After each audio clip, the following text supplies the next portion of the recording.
But this is what I'm learning right now, and I'm also teaching it. So, and I've also written out the tabs for it, so you're welcome to use that. I will upload that here pretty soon. I'm still double checking it and making sure everything's right. Okay, so here's how you can apply the practice method for the matrix. So right here, let's look at the first measure in the tabs, and I'm going to group out a chord. I'll use red.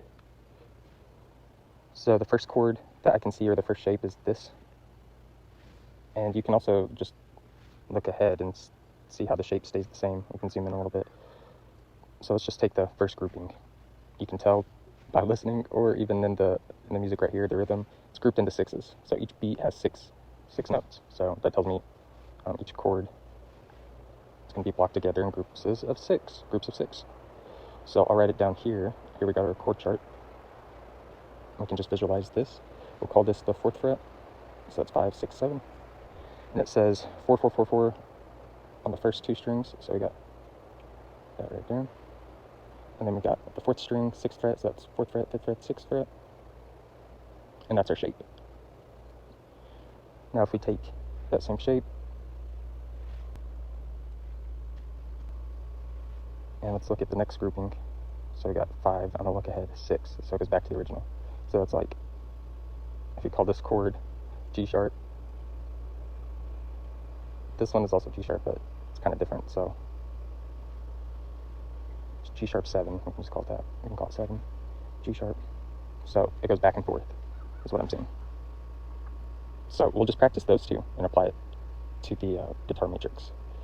And what I did in my practice videos, I did this concept, but with this grouping right here. I practiced back between these chords, just like it says in the music. Then what you'll do with the matrix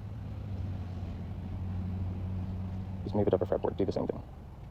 Move it up a fret, go back, forth, move it up a fret, go back, forth, move it up a fret, go back, forth.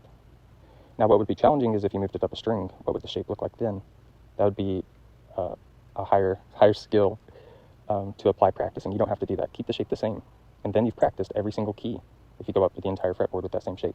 Notice that when it gets up here, it gets a little bit more difficult because the fret sizes are smaller. So if you don't ever practice up here, you'll never get better. And so that's what the matrix is kind of helping. Most people already know this intuitively. Like, you get a shape, just move it up the fretboard. And that's pretty much all it is. Now add 5 or 6 shapes, then it gets tricky.